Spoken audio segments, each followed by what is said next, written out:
Una forma de aproximarnos a los rituales de la muerte a través de los objetos que nos han dejado las sociedades precolombinas es estudiar las representaciones en las que aparecen estos rituales. Y la iconografía mochica en particular con relación al tema de la muerte es sumamente detallada y profusa.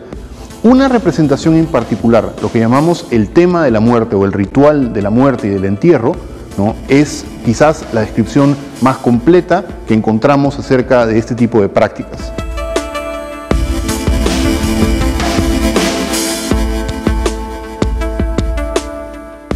En esa representación podemos ver básicamente 4 secciones. Vemos la presentación de una ofrenda, de una concha, de un tipo en particular que viene de las aguas calientes de las zonas ecuatoriales, la concha de Strombus, que es presentada por una sucesión de personajes que son conocidos en la iconografía mochica. El Ayapaec, personaje con cinturones de serpientes, la iguana antropomorfa y luego la mujer mítica. Ellos van a presentarle a un señor que está debajo de un techo, en una estructura aparentemente en la parte alta de una pirámide, ¿no? Le van a presentar las conchas de Strombus que son traídas en caravanas de llamas.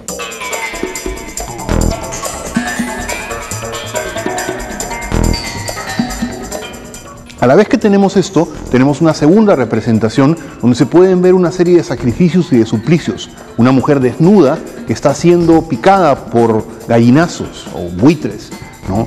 Aves atadas a una cuerda que están siendo llevadas, a la vez que vemos nuevamente a la Ayapaec y a la iguana portando armas, ¿no?, y en realidad en general comportándose en esta segunda parte de la escena.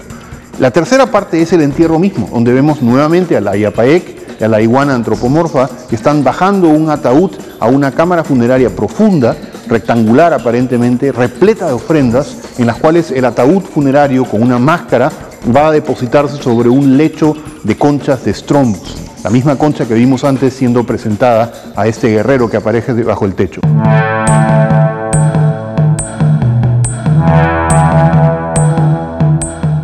Finalmente, alrededor de este evento que es el entierro mismo, donde el ataúd es bajado hacia la fosa funeraria, vemos a una cohorte de personajes, mujeres con bastones y animales antropomorfizados que están aparentemente asistiendo a este evento. En ese contexto, nuevamente volvemos a ver a la Ayapaec y a la iguana antropomorfa tocando unas sonajeras que vienen en unos palos. Muy bien, todo esto constituye una compleja representación de los eventos funerarios que corresponden seguramente al entierro de una persona importantísima.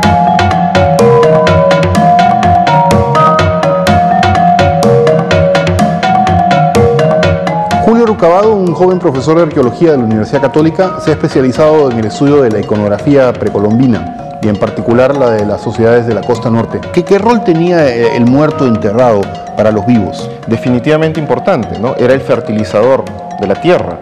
El ancestro vivía con la comunidad y para la comunidad.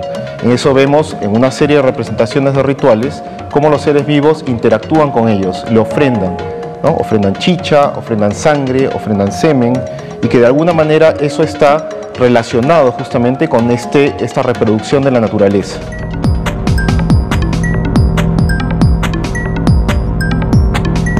Hay esta noción de que la muerte tiene que ser sucedida por un conjunto de prácticas rigurosamente seguidas. ¿Tú crees que hay un tratamiento, digamos, muy pautado? Yo creo que sí, yo creo que es como hoy en día. Eso mismo que lo vemos hoy día en el siglo XXI y en los últimos cientos de años, también sucedía en la época prehispánica con los mochicas. Y de alguna manera las representaciones iconográficas es el mejor libreto que tenemos de cómo debía pautarse o cómo debía seguirse esto. ¿Para qué? Para un correcto bien morir y un correcto bien resucitar.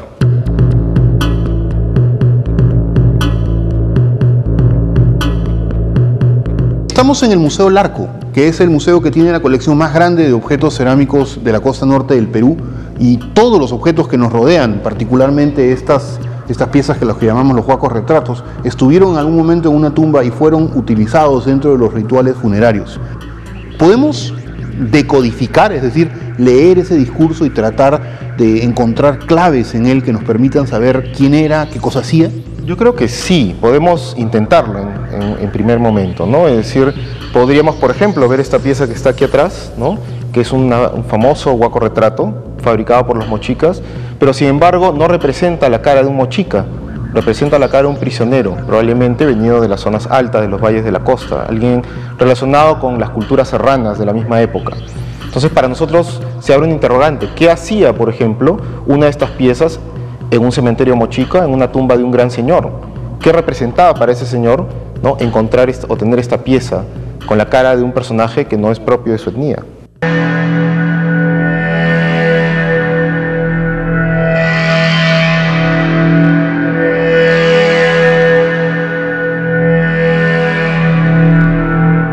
Estamos con Sandro Patruco, profesor de Historia de la Universidad Católica, que se ha especializado en el estudio a partir de testamentos de finales del siglo XVIII y XIX, ¿no?, en la reconstrucción de la vida social de las personas que habitaban Lima, básicamente, ¿no? Y en particular de las personas de la élite, ¿no es cierto? ¿Por qué los testamentos de la gente rica, de la gente poderosa?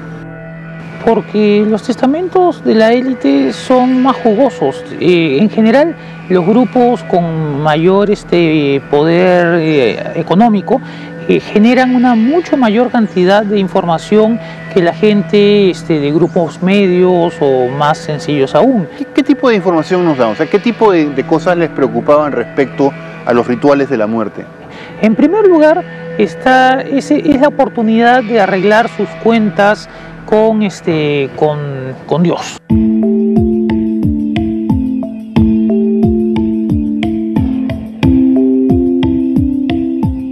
Este libro es el libro anónimo del arte de bien morir, con un breve confesionario. Este es un manual, en efecto, ¿no?, de todo lo que sucede en el momento final de la vida. En el siglo XVII y en el siglo XVIII vamos a encontrar una profusión de manuales, de obras preparadas para que los confesores sepan preparar al difunto en este paso tan importante. El testamento es una obligación para los muertos durante esta época. Se supone que en el testamento no se están arreglando solamente los asuntos materiales, sino que se están arreglando los asuntos del alma, ¿no? Entonces ahí uno claramente deja perfectamente especificada la forma de sus creencias, cómo está renunciando a los bienes del mundo. Si tiene propiedades, va a tratar de solucionar los pecados en su vida, dejando a las personas que dañó, restituyendo, pagando deudas, etcétera, etcétera. Entonces es un momento muy, muy importante para conjurar los peligros del tiempo que va a venir posteriormente.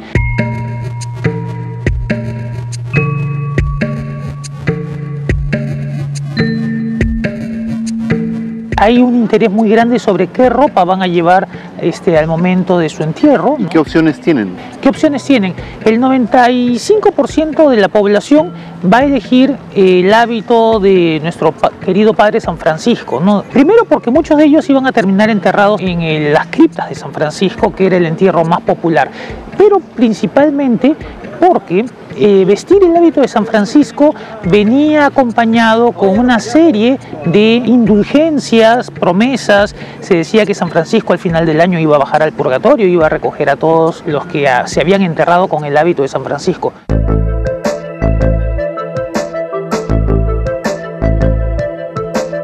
El tránsito de entierros en criptas, en catacumbas, al entierro en cementerios formalmente establecidos, ¿está relacionado con la secularización, es decir, con la separación mayor entre el poder religioso de la Iglesia y el poder civil? No, en principio no. En principio tiene que ver con las nuevas ideas científicas que trae la Ilustración, ¿no?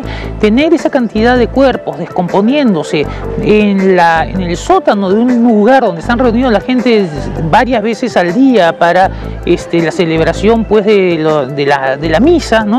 No se ve como la mejor situación en temas médicos, ¿no? Avance, el olor de las iglesias debe haber sido terrible. Tiempos en que había, en los veranos y en los tiempos en los que se comenzaba a morir mucho más gente porque había una peste o algo por el estilo, realmente era, pues, insoportable, ¿no?